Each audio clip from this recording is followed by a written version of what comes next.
Hi, everyone. Welcome to another episode of the Chats with Chels podcast. I am your host, Chelsea Miller, and we got a little bit of a camera upgrade today, courtesy of my husband. So let me know what you think in the comments. If you are listening to this and not watching me, welcome anyway. We're going to get started with the recap of week 5. Also, how is it already almost October? I can't wrap my head around it. But let's see. So, last time I talked to you guys, it was on Wednesday of week 4. And I was feeling pretty optimistic, and things just kind of took a turn after that, and I ended up in a really hard downward spiral. I think I got caught up with stats homework, and I ended up reaching out to one of my people in my program, and he was really helpful. That was like my saving grace over the weekend. I kind of entered this state of paralysis where I couldn't really do any of my work. Like, I don't even know how to describe it. It was really difficult to look at my homework and know what to do. And every time I would open these documents that had a bunch of questions in them, because they were short response for my nutrition class, I just didn't know what to even say, what to type, what to look for in the PowerPoint slides. It was really the worst state of paralysis I've ever felt while doing homework. And that didn't really go away for the whole weekend. And now that I'm sitting here, I really should take notes throughout the week next time, because I don't really remember much from the weekend other than stressing out about my homework on that Sunday. I remember taking Saturday off, and then we head into the week, and Monday and Tuesday and Wednesday, it was just a progressive downward spiral. I cried all 3 of those days. I didn't really know how to get myself out, and I actually reached out to my mentor just to let her know how I was feeling, because it got to a point where I was just numb. I was sitting at my laptop every day. I showed up to class and I knew that I had all of this homework to do, but the stress of it all and the overwhelm of it all just kind of took over me. And I had conversations with other people in my program. I remember having a pretty long conversation with one of the guys who is also just starting his PhD. And it was really nice to hear that he was also feeling the same, even though he has a master's degree already and he did it at CSU. He's familiar, but we're still both starting in the same spot in terms of we have a new project. We are being thrown into a place where we're supposed to know things, but we actually don't. And it was nice to have that mutual reminder of you're doing okay and you're going to be okay. And I got that same reassurance from my mentor when I had the conversation with her. And I just felt like it was really important for me to communicate that I was not having a good time. I wasn't really doing okay. And I think she appreciated that. She gave me the biggest hug ever and was just like, Chelsea, this is normal. And thank you for telling me. But everyone who has gone through this program has been in your shoes. They've been where you are. And she kept reminding me that I'm not alone. And I think that was the biggest part of this downward spiral that I couldn't really wade through by myself, because I've never been in that state of mind before. And it's weird because, I'm not alone physically, and I know that, but mentally it was just very isolating to look at these documents and not be able to come up with any questions during class that would indicate that I actually, one, understood the material, and two, that I was curious about it. Because I got to class on Wednesday, and that's when everything kind of just like came to its head. And I was so frustrated with this one concept. I think we were talking about, it's either pyruvate dehydrogenase or protein dehydrogenase. I think it's pyruvate, but either way, it's this one enzyme that is inhibited by an inhibitor. And I was not wrapping my head around it. I'm still really not wrapping my head around it, but I just wasn't following anything that my instructor was telling me. And I think he could tell. And I had this look on my face the whole class that indicated my frustration. And he actually reached out to me after, like emailed me and asked me if everything was going okay in class. And I felt kind of bad, but I was honest with him and I just said, I am at a point where I am taking in so much information and I can't move through it right now. And it's really, that was at the heart of my frustration, was that I was meeting myself against a wall and I didn't know how to get over it. So he, reemphasized that he has office hours and to set up an appointment. And he was actually really open to getting feedback from me. I was just at a point where I could not even give him feedback because I didn't know what I needed. But it was really nice to hear from him that day too. So by Wednesday, I was like at my peak. And we're jumping right into this material this week. I am on kind of a time crunch because I have to teach yoga tonight. So you guys are getting like the fast forward version of my week. But I mean, that's what you're here for anyway, right? So Wednesday happened. I did get one of my homework assignments done that day because after having a couple of conversations with people in my department and my mentor, my professor, and my husband, I was finally at a place where I felt like I was getting unstuck. And that carried through Thursday. And I was actually able to work on my statistics homework too. And the concepts for that class were not as challenging this week compared to the other weeks. So that was really uplifting, actually. And through all of this like mental paralysis, I was still going to the gym, but even at the gym, I was kind of like, oh, I don't want to be here. Why am I doing this type of thing? And it's also infiltrating my food. I have my meal sitting over here on my desk and I haven't eaten since, what time did I eat? I actually haven't eaten since 11 and I'm just, the point that I'm getting at is that I am not hungry when I usually am. And that's been a common thread basically since I moved to Colorado. And I think I am in this state of stress that's a lot different than it used to be in my younger years. And I'm not really sure how to pinpoint what's at the root of it. I mean, obviously I've gone through a lot of changes. I moved from a place that was super familiar. I am not really around any close friends here in Colorado because when Ryan and I moved here, I literally didn't know anyone except for my mentor and 2 people in my lab. So that was a shock. It's just interesting because I've moved a lot of times through the military. Once I joined the military, I moved around quite a bit. Basic training moved me to Texas. I got sent to Japan right after that. And then Ryan and I have moved to a couple of different locations in California since then.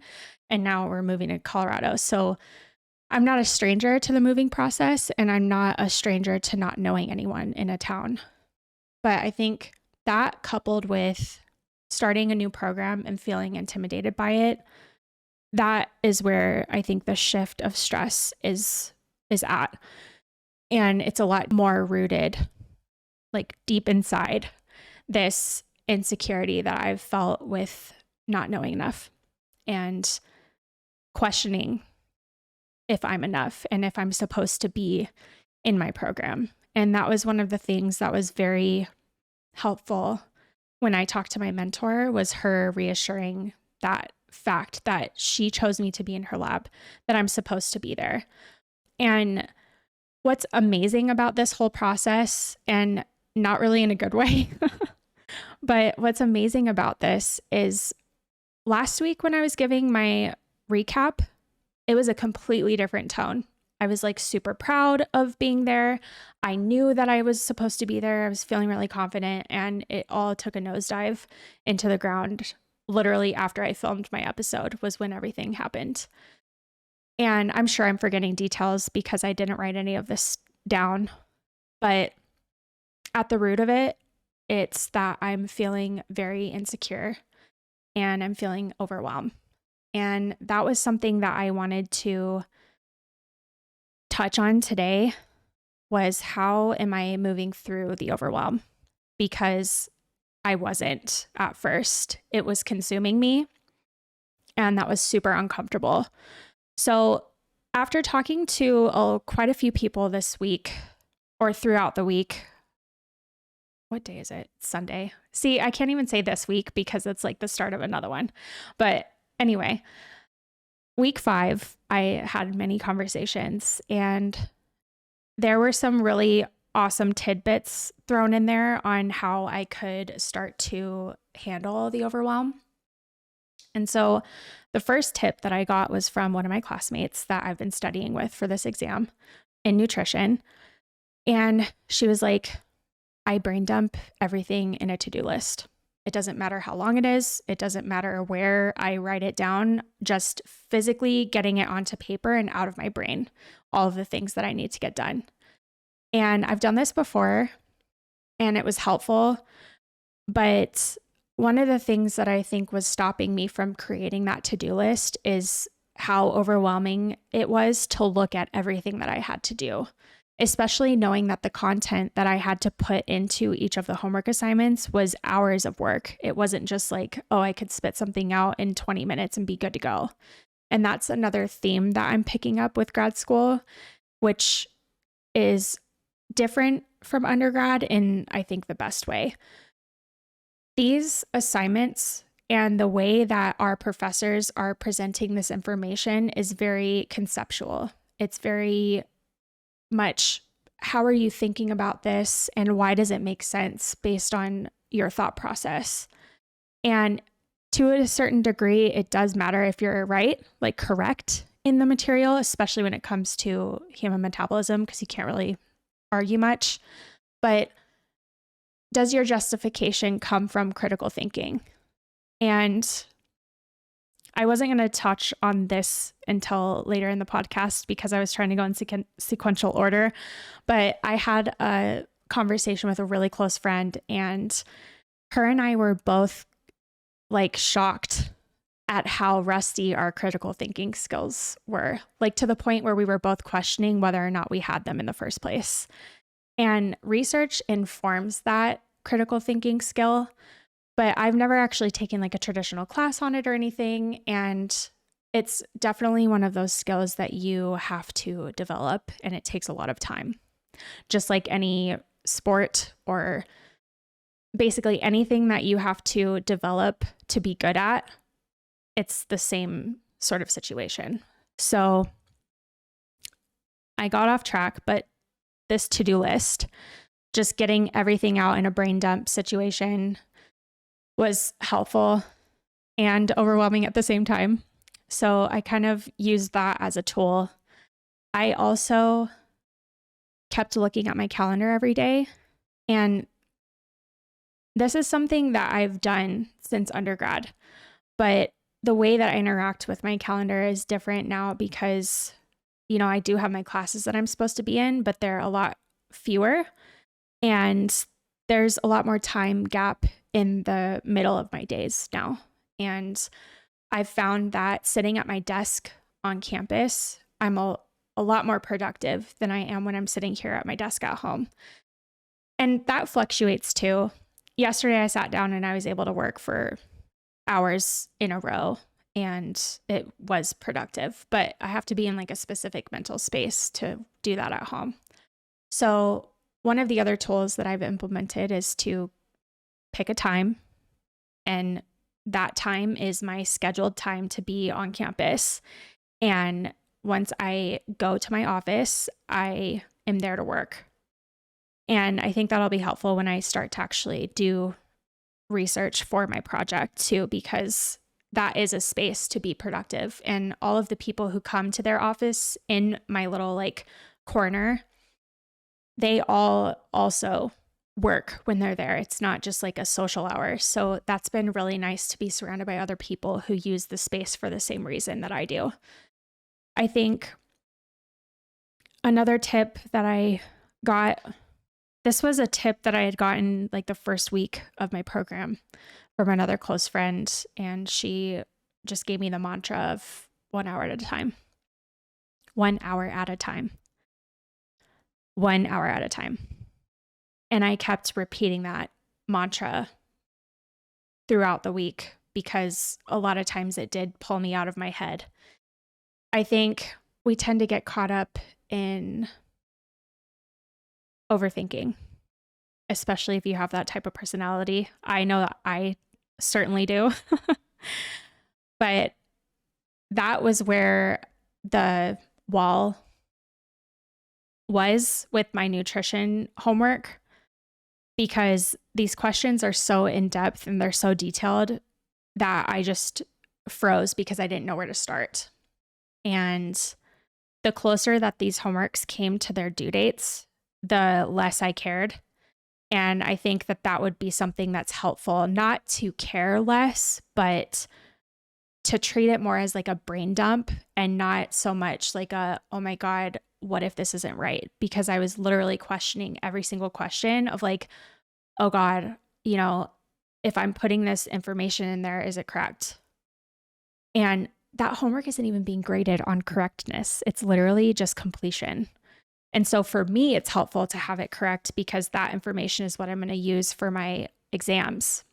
But in the grand scheme of like a grade, that's been the hardest thing to shift my mind towards is how are you thinking about this thing instead of did you get it correct? And here's your grade for it.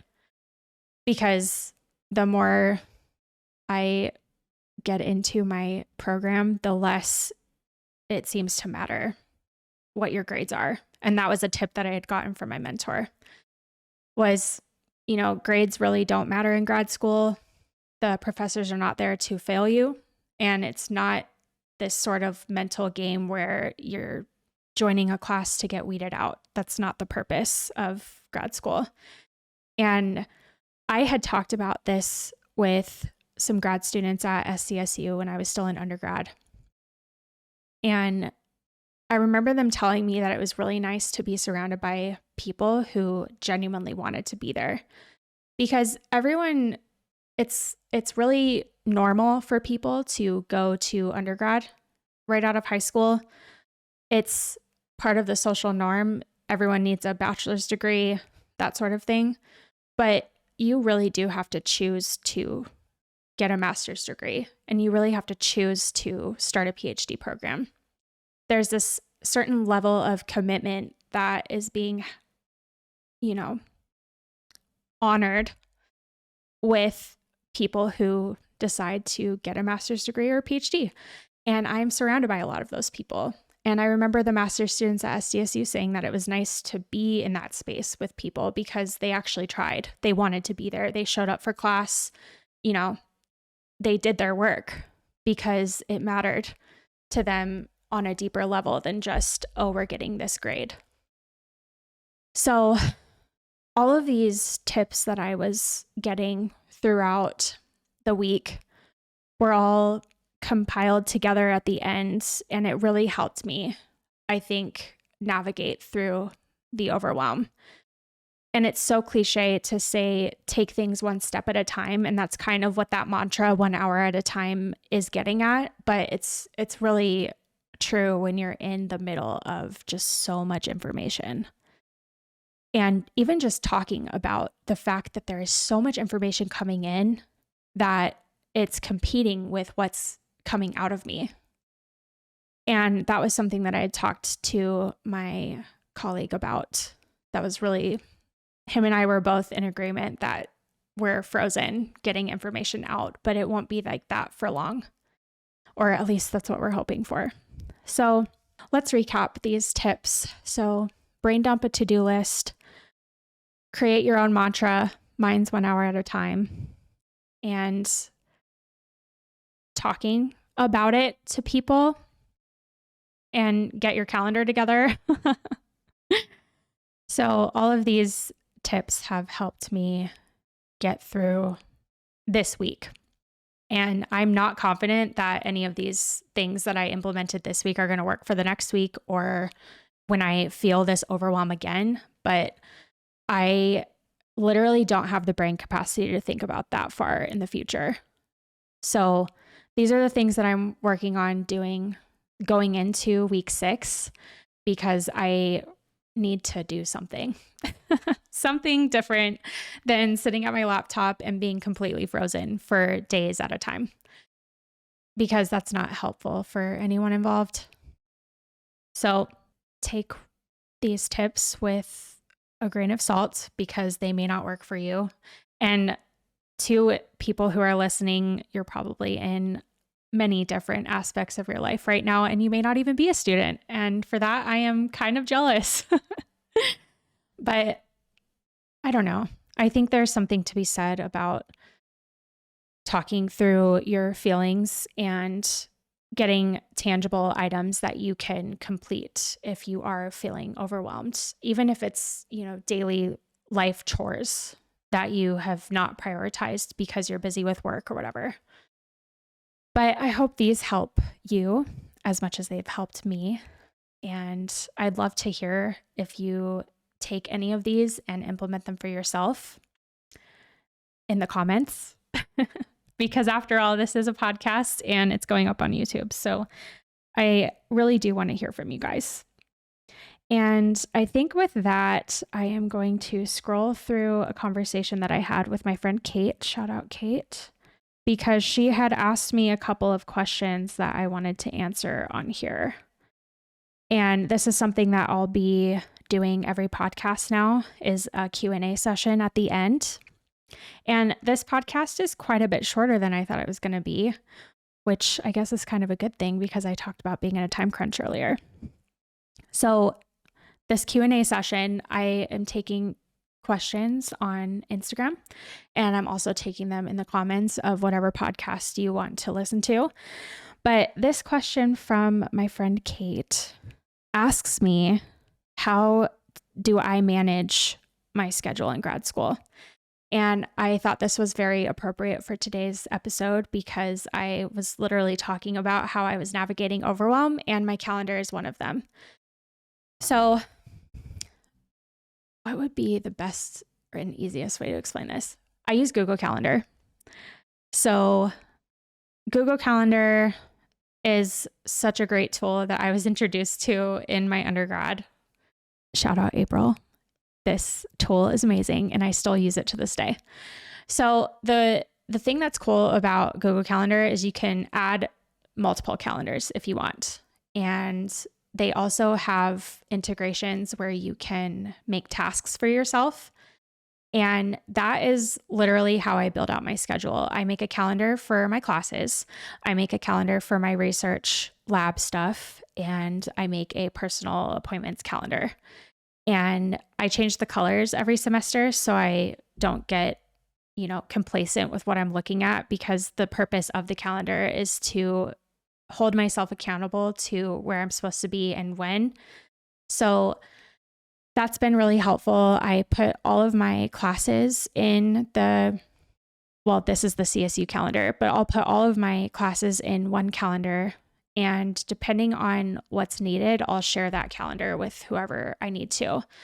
I actually implemented the Google Calendar system with my lab mates too, because we needed a system to see our weekly lab meetings and our one-on-ones. And I kind of stole some of this from my other lab at SDSU, because it was really helpful to put on the calendar when someone's going to be out of office, and to know when someone is using a certain instrument, so you don't plan your experiment for the same time and then not be able to complete it or whatever. So I implemented the calendar system for my lab too. And I don't really use tasks anymore unless it's like email so-and-so or, write this thing down or deliver whatever item, because I found that doing the tasks for my like school assignments just wasn't very helpful. And I was just kind of ignoring some of them anyway. So it just wasn't helpful for me. But that is how I build out my schedule. And I add anything that I agree to, whether it's a coffee date, a study date, or an office hours appointment. I literally put every single thing that I say to someone I'm going to be at so that I don't forget, because I have this chronic condition now where someone tells me something and I say, oh yeah, that's a good idea. And if I don't write it down, it leaves my brain and never comes back. So yes, Google Calendar is amazing. And I just found another question from her that I think would be fun to talk about at the end of this podcast. And she asked me why I wanted to go to grad school. And this is a loaded question because I didn't actually know that I wanted to go to grad school when I started my undergrad at San Diego State. I had applied for the school with the intention of becoming a registered dietitian. And during the time that I applied to SDSU, registered dietitians did not have the master's degree component to it. So I was like, yeah, I'm just going to do this registered dietitian program at SDSU. They call it the Didactic Program in Dietetics. And that program is designed to prepare you for a dietetic internship that you would do following your undergrad. And I got into my first semester and COVID happened and we all went online. And so I spent the first year and a half of my time at SDSU online in my house. And what's crazy about that is my second semester, we were still in the height of COVID. We were not going back in person, but I was one of those students who kept their camera on in class. And both of the professors that I ended up doing undergraduate research with, they knew my face and they knew me because I showed up to class with my camera on and I asked a lot of questions and I went to their office hours. So I ended up reaching out to both of my mentors the same semester and asked them if they were taking any more undergrads into their lab. And thankfully, both of them met me with open arms and said yes. And I initially started out online only. So I was doing journal clubs online with my biochemistry lab. And then I was doing just the online meetings that were being held in the nutrition lab that I joined.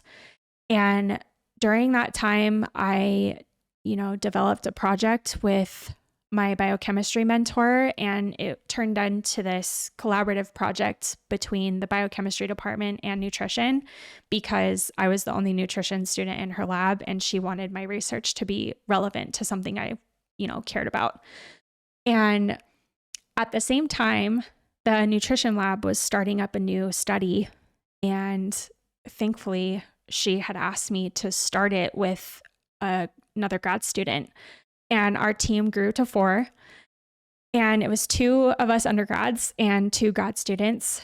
And that was how my research took off in undergrad. And as I got deeper into research, I started to think about what my future was looking like. And I was being encouraged by my biochemistry mentor to apply for a research program that's designed for undergrad students to go directly to a PhD once they're done. And I threw myself into it. I applied to the program. I added a chemistry minor because that was something that showed the people who were going to accept me into the program that I was serious about it. And it ended up being the best decision because I had a direction in undergrad. Those chemistry classes really helped me with my biochemistry, nutrition, collaborative projects. And it actually set me up to be a better candidate for the programs that I ended up applying for. And I guess to put it simply, the reason I chose to go to grad school was because I wanted to pursue research and the opportunity to ask a lot of questions, because I have always asked a lot of questions. I've been a very curious person, and I continue to be to this day. And that's why this week was so frustrating, because even with my curiosity, I was still hitting a wall. So I could have never predicted that my journey in undergrad would have changed that drastically to where I would put the registered dietitian credential on hold and actually pursue the opportunity of research as it came to me.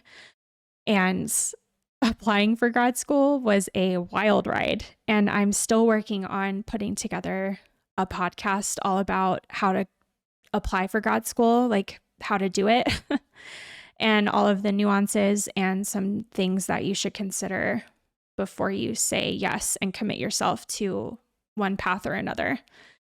So thank you, Kate, for those questions.